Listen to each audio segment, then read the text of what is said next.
ഇന്നത്തെ ക്ലാസ്സിൽ നമ്മൾ പാരാമെട്രിക് ടെസ്റ്റിന്റെ ഒരു ഭാഗം തന്നെയാണ് നമ്മൾ ഡിസ്കസ് ചെയ്യുന്നത്. പാരാമെട്രിക് ടെസ്റ്റിൽ നമുക്കറിയാം Z ടെസ്റ്റ്, T ടെസ്റ്റ്, അതേപോലെ F ടെസ്റ്റ് ഇതൊക്കെയാണെന്നുള്ളത് നമ്മൾ ആദ്യം തന്നെ പറഞ്ഞു കഴിഞ്ഞതാണ്. അപ്പം അതിൽ നമ്മൾ Z ടെസ്റ്റും T ടെസ്റ്റും, അതായത് ഗിവൺ പോപ്പുലേഷൻ മീനിലും അല്ലെങ്കിൽ ഡിഫറൻറ്റ് മീന് തരുന്ന സമയത്തും Z ടെസ്റ്റിൻ്റെതും T ടെസ്റ്റിൻ്റെതും എല്ലാം അപ്ലിക്കേഷൻ നമ്മൾ ചെയ്ത് കഴിഞ്ഞ ഓരോ ക്ലാസ്സുകളിലായിട്ട്. ഇന്നത്തെ ക്ലാസ് നമ്മൾ വരുന്നത് പാരാമെട്രിക് ടെസ്റ്റ് ആയിട്ടുള്ള ഒരു ടെസ്റ്റാണ് F ടെസ്റ്റ്, അല്ലെങ്കിൽ അതിന് വേറൊരു പേരുണ്ട് വേരിയൻസ് റേഷ്യോ ടെസ്റ്റ്. ആ പേര് ഓർത്ത് വെക്കുക. F ടെസ്റ്റിന്റെ വേറൊരു നെയിമാണ് വേരിയൻസ് റേഷ്യോ ടെസ്റ്റ്. ഈ F ടെസ്റ്റിൽ പറയുന്നത് it can be applied to the test the significance difference between variances of two populations. അതാണ് important. Variances of two populations, രണ്ട് പോപ്പുലേഷൻസ് തമ്മിലുള്ള വേരിയൻസ് ആണ് നമ്മൾ ഇവിടെ എന്ത് ചെയ്യുന്നത്, അതിൻ്റെ ഡിഫറൻസിന് സിഗ്നിഫിക്കൻ്റ് ആണ് ഇതിൽ ടെസ്റ്റ് ചെയ്യുന്നത്. എഫ് ടെസ്റ്റിൽ ഇമ്പോർട്ടൻ്റ് ആയിട്ട് ഓർത്ത് വെക്കേണ്ടത് എന്തിനു വേണ്ടിയിട്ടാണ്, to test the significant difference between variances of two population. രണ്ട് പോപ്പുലേഷന്റെ വേരിയൻസ് ആണ് എന്ത് ചെയ്യുന്നത്, ടെസ്റ്റ് ചെയ്യുന്നത് based on the small samples. അപ്പം സ്മോൾ സാമ്പിൾസിനെ ബേസ് ചെയ്തുകൊണ്ട് പോപ്പുലേഷന്റെ വേരിയൻസിന്റെ സിഗ്നിഫിക്കന്റ് ഡിഫറൻസ് ആണ് എഫ് ടെസ്റ്റിൽ അല്ലെങ്കിൽ വേരിയൻസ് റേഷ്യോ ടെസ്റ്റിൽ ടെസ്റ്റ് ചെയ്യുന്നത്. അതിൽ the test based on the static is known as F test. ഈ ടെസ്റ്റിൽ നമ്മൾ ഈ ഒരു സ്റ്റാറ്റിക് യൂസ് ചെയ്തുകൊണ്ട് ചെയ്യുന്നതിനെയാണ് എന്ത് പറയുന്നത്, എഫ് ടെസ്റ്റ് എന്ന് പറയുന്നത്. അപ്പം എഫ് ടെസ്റ്റിൽ ഓർത്ത് വെക്കേണ്ടത് നമ്മൾ ടെസ്റ്റ് ചെയ്യുന്നത് difference between variances of two population ആണ്. സ്മോൾ സാമ്പിൾസിനെ ബേസ് ചെയ്തുകൊണ്ടാണ് എഫ് ടെസ്റ്റ് ഫോളോ ചെയ്യുന്നത്. Z ടെസ്റ്റും T ടെസ്റ്റും എല്ലാം നമ്മൾ ചെയ്തതുപോലെ തന്നെ ഇതിലൊരു സ്റ്റാറ്റിക് ആയിട്ടുള്ള ഫോർമുലയുണ്ട്. അതാണ് F ഈസ് ഈക്വൽ ടു. ഫോർമുലകളെല്ലാം നമുക്ക് ഓരോന്നും കാണുന്ന സമയത്ത് ഡിഫിക്കൽട്ട് ആയിട്ട് തോന്നുമെങ്കിലും അത് ജസ്റ്റ് ഒന്ന് ചെറിയൊരു വ്യത്യാസം മാത്രമേ ഉണ്ടാവുള്ളൂ. അത് ജസ്റ്റ് നമ്മൾ ഓരോന്നും എഴുതി വെച്ചിട്ട് അതിൻ്റെ ഡിഫറൻസ്, ഓരോ കേസിലും വരുന്ന ഡിഫറൻസ് നോക്കുകയാണെങ്കിൽ പെട്ടെന്ന് തന്നെ ഫോർമുല നമുക്ക് മനസ്സിലാക്കാൻ പറ്റും. അതിൻ്റെത് N1 S1 square divided by N1 minus 1. പിന്നെ അതിന്റെ ഓൾ ഡിവൈഡഡ് ബൈ, ഇതിനെ ചെയ്തിട്ട് പിന്നെ ഓൾ ഡിവൈഡഡ് ബൈ ആണ് N2 S2 square divided by N2 minus N1. ഇതാണ് എഫ് ടെസ്റ്റിൽ ഫോളോ ചെയ്യുന്ന ഫോർമുല. നമ്മൾ Z ടെസ്റ്റ് ആണെങ്കിലും T ടെസ്റ്റ് ആണെങ്കിലും F ടെസ്റ്റ് ആണെങ്കിലും ഏത് ഫോർമുലയാണ്. ഇതിൽ നമ്മൾ T ടെസ്റ്റിലും Z ടെസ്റ്റിലും ഒക്കെ SC കാണാനുള്ള വേറൊരു ബേസ് പറയുന്നുണ്ട്. എന്നാൽ ഇതിൽ എന്തില്ല, SC സ്റ്റാൻഡേർഡ് എറർ, അത് കാണാൻ സെപ്പറേറ്റ് ഫോർമുല വരുന്നില്ല. അതിൽ നമ്മൾ ഈ ഒരു ഫോർമുല പഠിച്ചു വെച്ചാൽ മതി. എന്താണ് N1 S1 അല്ലെങ്കിൽ N2 S2 റെപ്രസെന്റ് ചെയ്യുന്നത്? കഴിഞ്ഞ ഓരോ രീതിയിലും ചെയ്ത അതേ പ്രൊസീജിയർ തന്നെയാണ് N1 എന്ന് പറഞ്ഞിട്ടില്ലെങ്കിൽ, അല്ലെങ്കിൽ N1 and N2 is equal to size of the sample. സാമ്പിളിന്റെ സൈസ് അല്ലെങ്കിൽ എത്ര സാമ്പിൾ ആണോ തന്നിട്ടുള്ളത്, നമുക്കറിയാം അതിൽ 30 എബവ് ആണെങ്കിൽ ലാർജ് സാമ്പിളും ബിലോ 30 ആണെങ്കിൽ സ്മോൾ സാമ്പിളും ആണ്. സാമ്പിളിന്റെ സൈസ് നോക്കിയിട്ടാണ് നമ്മൾ ഏത് ടെസ്റ്റ് ഫോളോ ചെയ്യണം എന്നൊക്കെ നമുക്ക് നോക്കുന്നത്. Z ടെസ്റ്റും T ടെസ്റ്റും ഒക്കെ നമ്മൾ അതേപോലെ പഠിച്ചു കഴിഞ്ഞു. ഇതും എന്താണ്, സൈസ് ഓഫ് ദി സാമ്പിൾ ആണ് N1 N2. അതായത് രണ്ട് സാമ്പിൾ തന്നിട്ടുണ്ടാവും. നമ്മൾ പറഞ്ഞു ഡിഫറൻസ് ബിറ്റ്വീൻ എന്താണ്, ടു വേരിയൻസസ് ഓഫ് പോപ്പുലേഷൻ ആണ്. അപ്പൊ രണ്ട് സാമ്പിൾ ഇതിലും എഫ് ടെസ്റ്റിലും തന്നിട്ടുണ്ടാവും. ഒരു പോയിന്റ് എഫ് ടെസ്റ്റിൽ ഓർത്ത് വെക്കേണ്ടത്, അതിലും രണ്ട് സാമ്പിൾ തന്നിട്ടുണ്ടാവും. ഫസ്റ്റ് സാമ്പിൾ ആണ് N1 അല്ലെങ്കിൽ സാമ്പിൾ സൈസ്, എത്ര സാമ്പിൾ ആണോ ഉള്ളത് അതാണ് N1. രണ്ടാമത്തെ സാമ്പിളിന്റെ എണ്ണമാണ് എന്ത്, N2 എന്ന് പറയുന്നത്. അതേപോലെ S1 ആൻഡ് S2 എന്ന് പറഞ്ഞിട്ടുണ്ടെങ്കിൽ വേരിയൻസ് ഓഫ് ടു സാമ്പിൾസ്. രണ്ട് സാമ്പിൾ തന്നിട്ടുണ്ടെങ്കിൽ അതിന്റെ വേരിയൻസ് നമുക്ക് തന്നിട്ടുണ്ടാവും ക്വസ്റ്റ്യനിൽ. ആ വേരിയൻസ് ആണ് എന്ത്, ഫസ്റ്റ് സാമ്പിളിൻ്റെത് S1ഉം സെക്കൻഡ് സാമ്പിളിൻ്റെത് S2ഉം. ആ സാമ്പിൾ എത്രയാണോ അതിന്റെ സ്ക്വയർ എടുക്കുക, അതാണ് വേരിയൻസ്.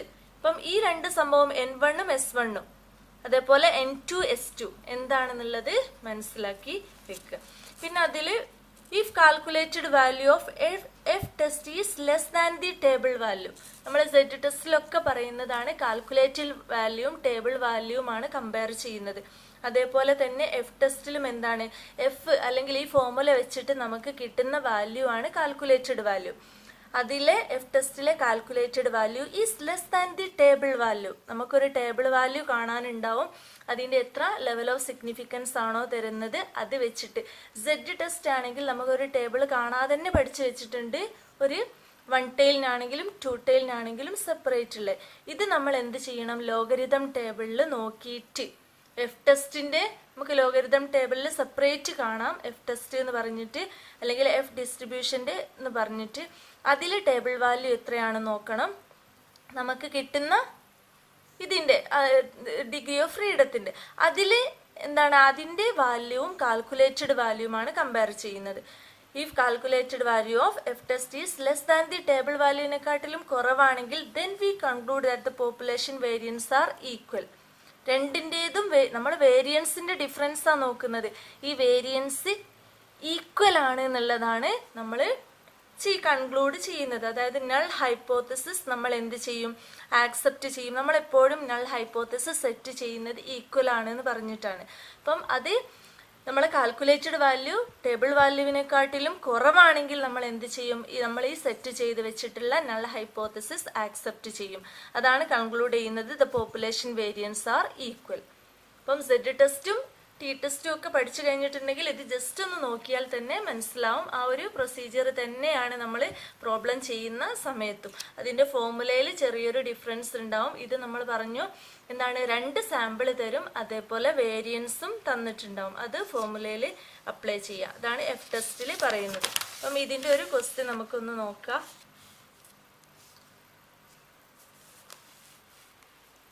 ക്വസ്റ്റ്യനിൽ പറയുന്നത് the standard deviation of 2 samples of size. ഇപ്പോൾ സാമ്പിൾ സൈസ് ആണിത്. ഫസ്റ്റ് സാമ്പിൾ ആണ് 10 and 14. ഇപ്പോൾ 2 സാമ്പിൾ തന്നു, 10 and 14. 10 ഉള്ള സാമ്പിൾ ഉണ്ട്, അതേപോലെ 14 വരുന്ന സാമ്പിളും ഉണ്ട്. ഫ്രം 2 നോർമൽ പോപ്പുലേഷൻ, 2 നോർമൽ പോപ്പുലേഷനിലുള്ള സാമ്പിളാണ്.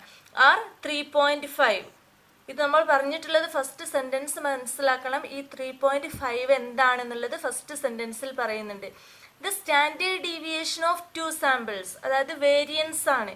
വേരിയൻസ് രണ്ടിൻ്റെതും വേരിയൻസ്, 2 സാമ്പിളിന്റെ വേരിയൻസ് എത്രയാണെന്നാണ് പറയുന്നത്. അതായത് സാമ്പിൾ ഏത് രീതിയിലുള്ളതാണെന്ന് അതിൻ്റെ ഇടയിൽ ഉൾപ്പെടുത്തിയിട്ടുണ്ട്. Standard deviation of 2 samples of size. അപ്പം 10ഉം 14ഉം സൈസ് ഉള്ള ഒരു സാമ്പിളിന്റെ സ്റ്റാൻഡേർഡ് ഡീവിയേഷൻ ആണ് പറയുന്നത്. നോർമൽ പോപ്പുലേഷനിൽ എത്രയൊക്കെയാണ് സ്റ്റാൻഡേർഡ് ഡീവിയേഷൻ പറയുന്നത്, 3.5 and 3. അപ്പം വേരിയൻസിൽ നമുക്ക് 2 വേരിയൻസ് തന്നു, എസ് ഡിയും അതേപോലെ 3.5ഉം and 3ഉം റെസ്പെക്റ്റീവ്ലി. എന്താ നമ്മളോട് നോക്കാൻ പറഞ്ഞിട്ടുള്ളത്, examine whether the S D of the population are equal.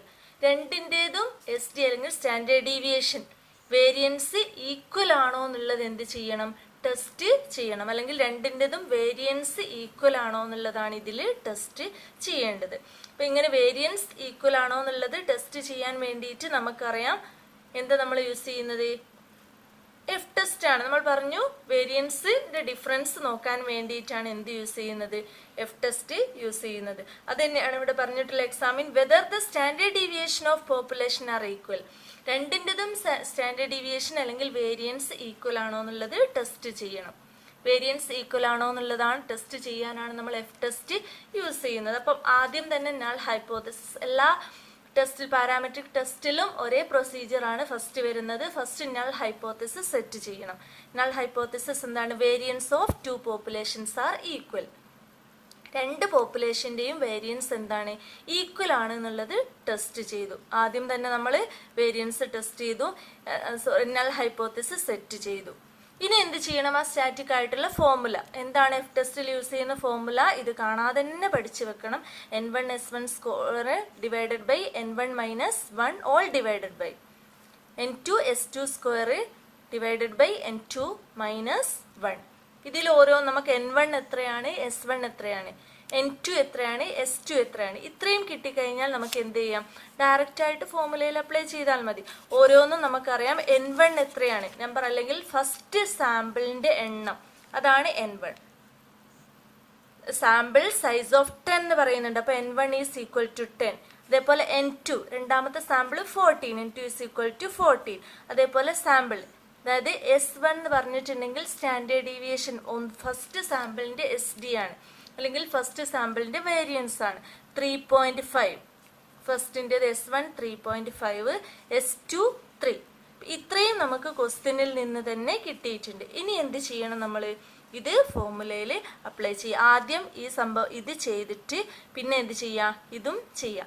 First തന്നെ നമ്മൾ ഫസ്റ്റ് പാർട്ട് എഴുതി വെക്കുക. N1 S1 square divided by N1 minus 1 is equal to, ഈ ഒരു ഭാഗം മാത്രമാണ് ഫസ്റ്റ് നമ്മൾ എടുത്തിട്ടുള്ളത്. നെക്സ്റ്റ് എന്ത് ചെയ്യുക? ഈ ഭാഗവും ഫോർമുലയിൽ ചെയ്യുക. എന്നിട്ട് എന്ത് ചെയ്യുക? ഈ കിട്ടുന്ന ആൻസറിന് ഓൾ ഡിവൈഡഡ് ബൈ ഏതാണോ, അതായത് എല്ലാം കിട്ടുന്ന വാല്യൂ ഇതിൽ അപ്ലൈ ചെയ്യുക തന്നെ. അതിന് എളുപ്പ വഴിയാണ് പറഞ്ഞിട്ടുള്ളത്. അപ്പം ഫസ്റ്റ് സാമ്പിളിൻ്റെതാണ് ഫസ്റ്റ് സാമ്പിൾ, അതാണല്ലോ N1. സെക്കൻഡ് സാമ്പിളിൻ്റെതാണ് S2 ആയിട്ട് വരുന്നത്. അപ്പം N1 ഈസ് ഈക്വൽ ടു നമുക്കറിയാം 10 ആണ്.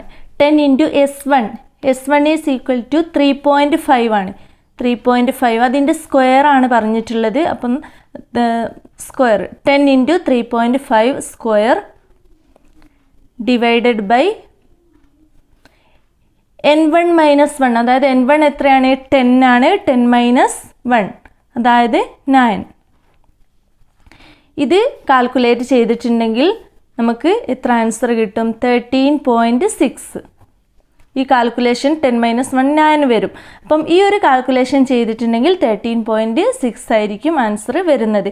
ഇനി രണ്ടാമത്തെ പാർട്ട് എടുക്കുക. N2 S2 square divided by N2 minus 1 is equal to N2 ഏതാണ് നമുക്കറിയാം. N2 എത്രയാണ്? 14 ആണ്. 14 ഇൻറ്റു S2 3 ആണ്, അല്ലെങ്കിൽ 3 square divided by N2 minus 1, അതായത് 14 minus 1 is equal to 13. 14 minus 1 is equal to, ഇത് കാൽക്കുലേഷൻ ചെയ്തിട്ടുണ്ടെങ്കിൽ 9.7. ഇത്രയാണ് നമുക്ക് ഫസ്റ്റ് രണ്ട് പാർട്ടും കിട്ടി. ഈ പാർട്ട് ചെയ്തു, പിന്നെ ഈ പാർട്ട് ചെയ്തു. അതായത് N1ൻ്റെ ഫസ്റ്റ് സാമ്പിളിൻ്റെതാണ് N1, സെക്കൻഡ് സാമ്പിളിൻ്റെത് N2. ആ പാർട്ടും ചെയ്തു. രണ്ടും ചെയ്ത സമയത്ത് 13.6ഉം 9.7ഉം കിട്ടി. നമുക്കറിയാം ഈ ഫോർമുലയിൽ ആ വാല്യൂ അപ്ലൈ ചെയ്യുകയാണെങ്കിൽ എങ്ങനെയായിരിക്കും വരുന്നത്? 13.6 ഡിവൈഡഡ് ബൈ 9.7.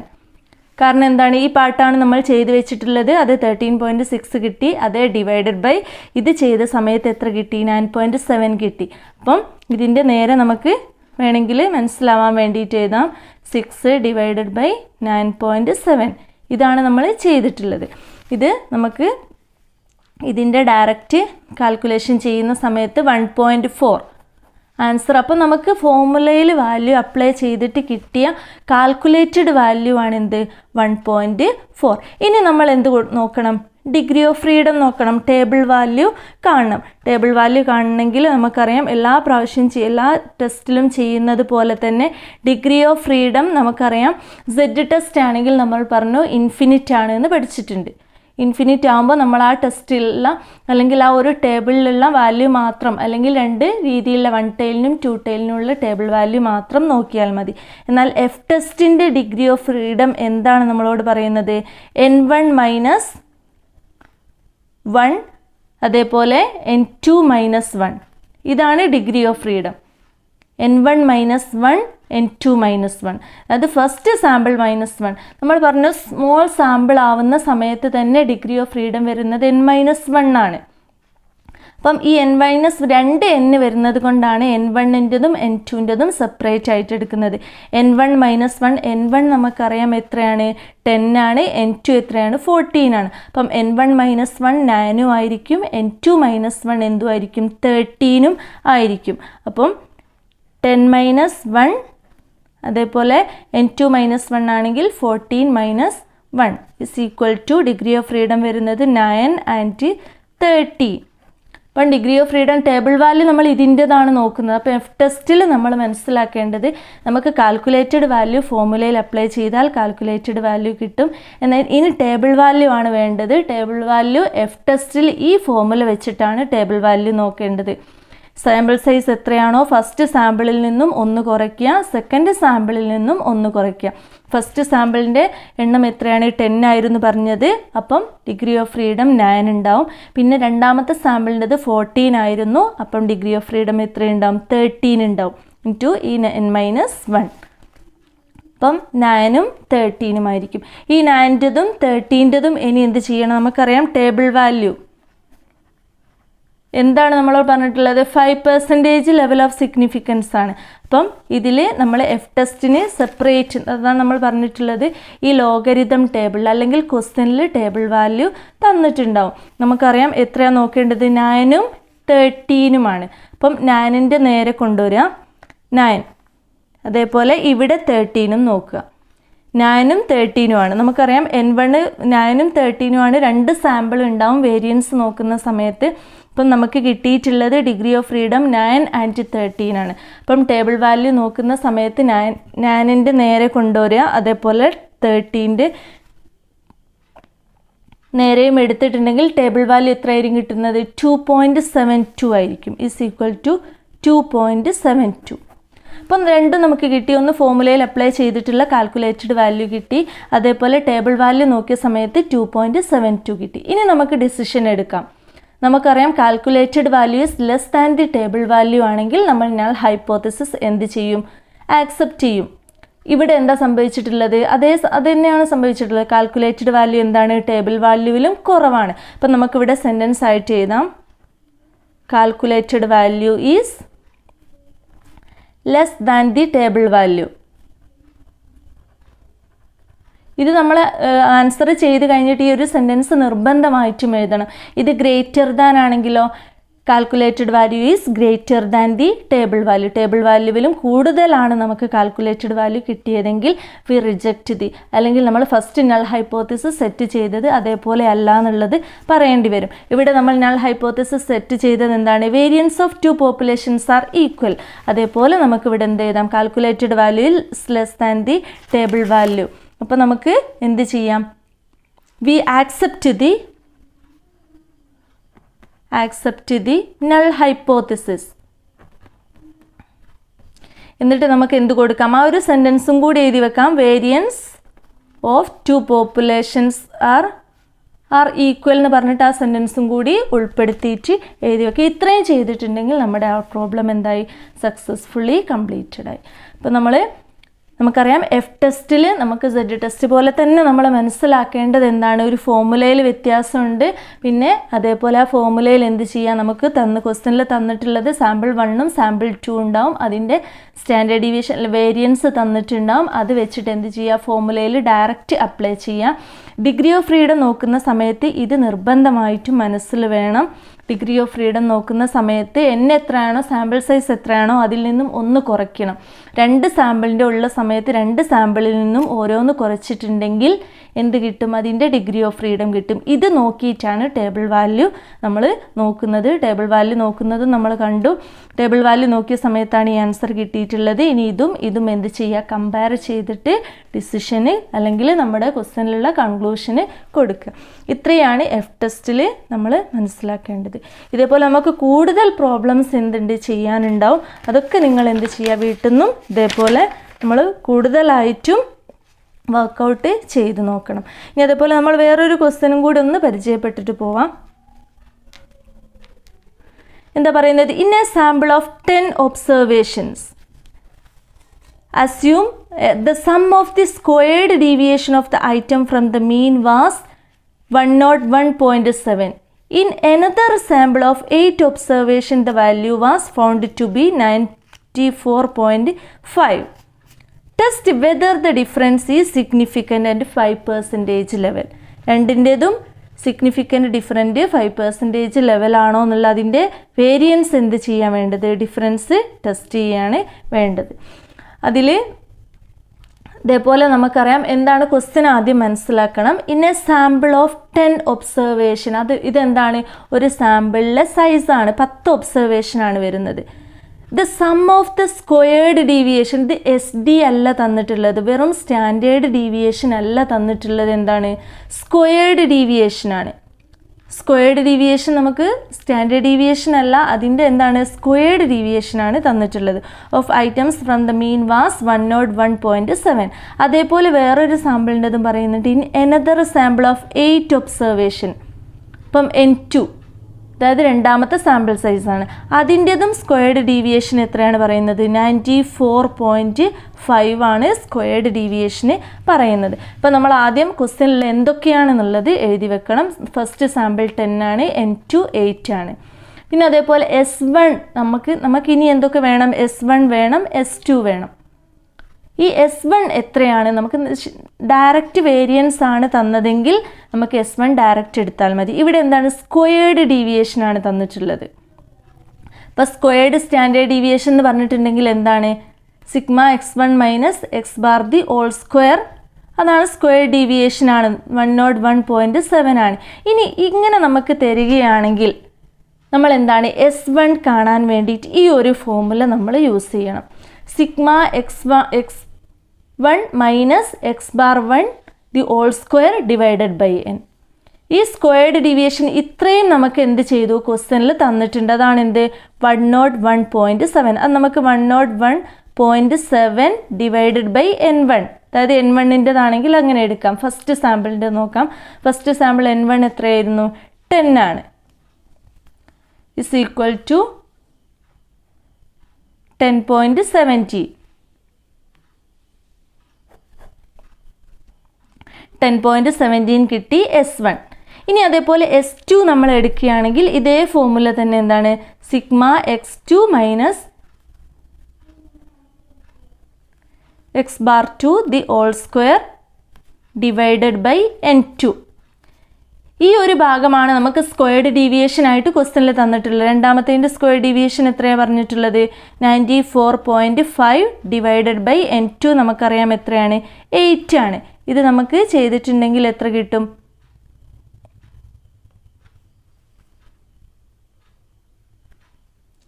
11.81. 11.81. അപ്പോൾ നമുക്ക് S1-ഉം കിട്ടി, S2-ഉം കിട്ടി. ഇങ്ങനെ സ്ക്വയർഡ്, ഇവിടെ നമ്മൾ ഓർത്ത് വെക്കേണ്ടത് സ്ക്വയർഡ് ഡീവിയേഷൻ ആണ് തരുന്നതെങ്കിൽ അതിൻ്റെ സ്റ്റാൻഡേർഡ് ഡീവിയേഷൻ ശരിക്കുള്ള വേരിയൻസ് ആണ് നമ്മൾ കണ്ടെത്തേണ്ടത്. നമുക്ക് ക്വസ്റ്റ്യനിലേക്ക് വേണ്ടത് എന്താണ്? S1 ആണ്, സ്ക്വയർഡ് ഡീവിയേഷൻ അല്ല, സ്റ്റാൻഡേർഡ് ഡീവിയേഷൻ ആണ്.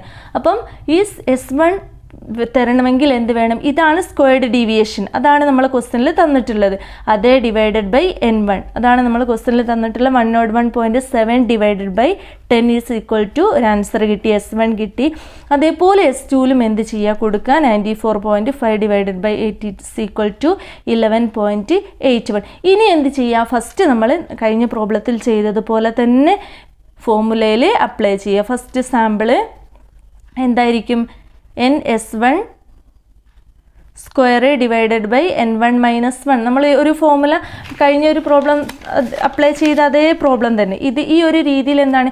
N1-ഉം S1-ഉം കിട്ടിക്കഴിഞ്ഞാൽ നമുക്ക് എന്ത് ചെയ്താൽ മതി? ഈ ഫോർമുലയിൽ അതേപോലെ അപ്ലൈ ചെയ്താൽ മതി.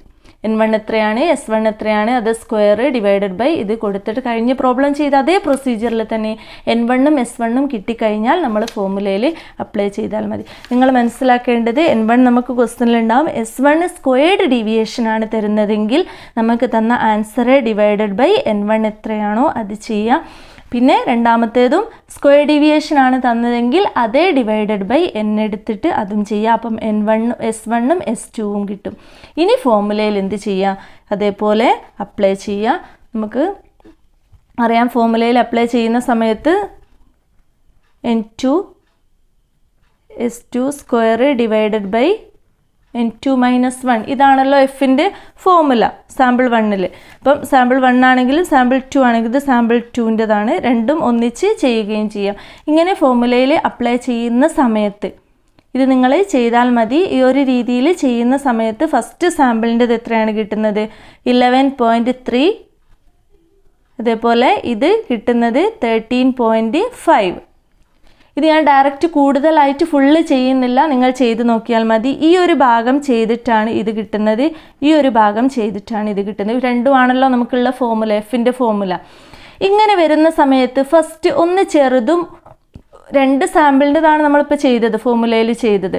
ഈ രണ്ട് സാമ്പിളിൻ്റെതും ഒന്ന് ചെറുതും ഒന്ന് വലുതുമാണെങ്കിൽ അവിടെ ഒരു പോയിന്റ് ഓർത്ത് വെക്കേണ്ടത്. Greater is taken as numerator. അതൊന്ന് എഴുതി വെക്കണം ഇവിടെ. Greater is taken as numerator. അതായത് ഈ കൂട്ടത്തിൽ ഏതാണോ വലുത് അതാണ് ന്യൂമറേറ്റർ ആയിട്ട് എടുക്കേണ്ടത്. ചെറുത് ഏതാണോ അതാണ് ഡിന്യൂമറേറ്റർ ആയിട്ട് എടുക്കേണ്ടത്. അപ്പം ന്യൂമറേറ്റർ ഏതായിരിക്കും? ഇതിൽ വലുത് ഇതായിരിക്കും. അപ്പോൾ 13.5 ഡിവൈഡഡ് ബൈ 11.3 എന്നാണ് എടുക്കേണ്ടത്. ഡയറക്റ്റ് നമ്മൾ എടുക്കുകയാണെങ്കിൽ എങ്ങനെ വരുന്നത്? 11.3 ഡിവൈഡഡ് ബൈ 13.5 ആണ്. എന്നാൽ ഇങ്ങനെ വരുന്ന കേസിൽ ഗ്രേറ്റർ ആയിട്ടാണ് നോമിനേറ്റർ ആയിട്ട് എടുക്കേണ്ടത്. അപ്പം നോമിനേറ്റർ ഏതാണ്? 13.5 ആണ്. അതുകൊണ്ടാണ് എന്ത് ചെയ്തത്? 13.5 divided by 11.3 is equal to 1.19. ഇതാണ് കാൽക്കുലേറ്റഡ് വാല്യൂ. അപ്പം ഈ ഭാഗം കിട്ടിയത് നിങ്ങൾക്ക് ക്ലിയർ ആയി എന്നാണ് ഞാൻ വിചാരിക്കുന്നത്. ഞാൻ കൂടുതലും എന്ത് ചെയ്തിട്ടില്ല, ഈ ഫോർമുലയിൽ അപ്ലൈ ചെയ്യുന്നത് എല്ലാ സ്റ്റേജും എഴുതിയിട്ടില്ല. ആ സ്റ്റേജ് നമ്മൾ കഴിഞ്ഞ പ്രോബ്ലം നമുക്ക് ജസ്റ്റ് ഒന്നും കൂടി നോക്കാം മനസ്സിലാവാത്തവർക്ക്. ഈ ഒരു സംഭവമാണ് നമ്മൾ ചെയ്തിട്ടുള്ളത്. ഇതിൽ N1ഉം S1ഉം നമ്മളിപ്പം ചെയ്ത ക്വസ്റ്റ്യനിലും നമുക്ക് കിട്ടിയിട്ടുണ്ട്. അതുകൊണ്ട് എന്ത് ചെയ്യുക? N1 ഈ ഒരു പ്രൊസീജിയറിൽ ഫസ്റ്റ് സാമ്പിളിൻ്റെത് ഒന്നും കിട്ടി, സെക്കൻഡ് സാമ്പിളിൻ്റെതും കിട്ടി. ഈ രണ്ടുമാണ് നമുക്ക് ഇവിടെ എന്ത് ചെയ്തിട്ടുള്ളത്. ഇവിടെ 13.6ൻ്റെ സ്ഥാനത്ത് ഇതേപോലെ അവിടെ ഫസ്റ്റ് സാമ്പിളിൻ്റെതും സെക്കൻഡ് സാമ്പിളിൻ്റെതും കിട്ടി. അത് ചെയ്ത സമയത്ത് ഇത്രയും ആൻസർ കിട്ടി, 1.19. അപ്പം ഇതാണ് എന്ത് നമുക്ക് കിട്ടിയിട്ടുള്ള കാൽക്കുലേറ്റഡ് വാല്യൂ. ഇനി ടേബിൾ വാല്യൂ നോക്കണം. അതേപോലെ ടേബിൾ വാല്യൂ നമുക്കറിയാം. ഡിഗ്രി ഓഫ് ഫ്രീഡം എന്താണ്? നമ്മൾ കഴിഞ്ഞ പ്രോബ്ലം ചെയ്ത അതേ പോലെ തന്നെയാണ്. ഇത് വീണ്ടും ഞാൻ ചെയ്യുന്നില്ല, നിങ്ങൾ വീട്ടിൽ നിന്ന് തന്നെ ചെയ്ത് നോക്കണം. എന്താ വേണ്ടത്? N1 - 1 N2 - 1. ഇതേ പ്രൊസീജിയർ തന്നെ ഡിഗ്രി ഓഫ് ഫ്രീഡത്തിൽ. ഇവിടെ N1 - 1 എത്രയാണ്? N1 എത്രയാണ്? 10 ആണ്. N2 എത്രയാണ്? 8 ആണ്. അപ്പം ഡിഗ്രി ഓഫ് ഫ്രീഡം നോക്കേണ്ടത് 9ഉം 7ഉം ആണ്. 9, 7. N1 - 1 N2 - 1. അപ്പം 7ഉം 9ഉം ആയിട്ടാണ് എന്ത് എടുക്കേണ്ടത്. അപ്പം നമ്മൾ ടേബിൾ വാല്യൂ നോക്കുന്ന സമയത്ത് ഈ 7ഉം 9ഉം ആവുന്ന സമയത്ത് നമുക്കറിയാം ഫസ്റ്റ് N2 ഇതും നമ്മൾ എന്താണ് നോമിനേറ്ററും ഡിനോമിനേറ്ററും നോക്കണം. അത് ചെറുതായിരിക്കും എന്ത് വരുന്നത്? ടേബിൾ വാല്യൂ നോക്കുന്ന സമയത്ത് വരുന്നത്. അപ്പം 7 ഇവിടെ നമുക്കറിയാം 7 അതിന് ടേബിൾ നോക്കുന്ന സമയത്ത് 7ൻ്റെ താഴെയും അതേപോലെ 9ൻ്റെ നേരെയും വരുന്നത് എന്താണ്? 3.29 ആണ്. അപ്പം ടേബിൾ വാല്യൂ 7, 9ൻ്റെത് 3.29. ഇനി നമുക്ക് കിട്ടി കാൽക്കുലേറ്റഡ് വാല്യൂ കിട്ടി, ടേബിൾ വാല്യൂ കിട്ടി. ഇനി രണ്ടും തമ്മിൽ നോക്കണം. കാൽക്കുലേറ്റഡ് വാല്യൂ എന്താണ്? ടേബിൾ വാല്യൂവിലും കുറവാണ്. അപ്പം നമ്മൾ എന്ത് ചെയ്യും?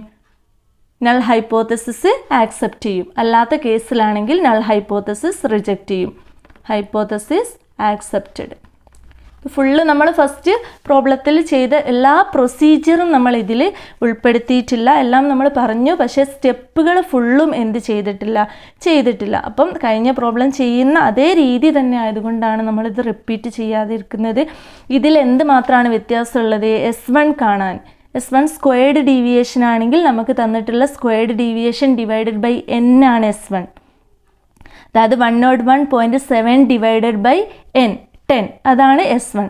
പിന്നെ അതേപോലെ 94.5 ഡിവൈഡഡ് ബൈ 10 അതാണ് എന്ത് ഡിവൈഡഡ് ബൈ 8 അതാണ് S2.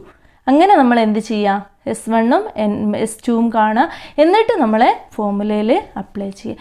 ഇത്രയുമാണ് എന്ത് എഫ് ടെസ്റ്റിൻ്റെ ഇതിൻ്റെ കാൽക്കുലേഷന് വരുന്നത്. അപ്പം കൂടുതൽ എന്തുണ്ട് പ്രോബ്ലംസ് നമുക്ക് ചെയ്യാനുണ്ട്. അപ്പം ഇത്രയും നമ്മൾ പാരാമെട്രിക് ടെസ്റ്റിലെ 2-3 ടെസ്റ്റുകളെ പറ്റിയിട്ട് എന്ത് ചെയ്തു? ഡീറ്റെയിൽ ആയിട്ട് തന്നെ നമ്മൾ ചെയ്തിട്ടുണ്ട്. F test, Z test, T test. അപ്പം ഇത് ഓരോന്നും നിങ്ങൾ എന്ത് ചെയ്യുക? നന്നായിട്ട് വർക്കൗട്ട് ചെയ്യുക. അതേപോലെ നിങ്ങൾ മാക്സിമം എന്ത് ചെയ്യുക? ഈ ക്ലാസ്സുകളെല്ലാം യൂട്ടിലൈസ് ചെയ്യുക. എക്സാമിന് വേണ്ടിയിട്ട് നല്ലവണ്ണം പ്രിപ്പയർ ചെയ്യാൻ വേണ്ടിയിട്ട് യൂട്ടിലൈസ് ചെയ്യുക. എല്ലാവർക്കും താങ്ക് യു.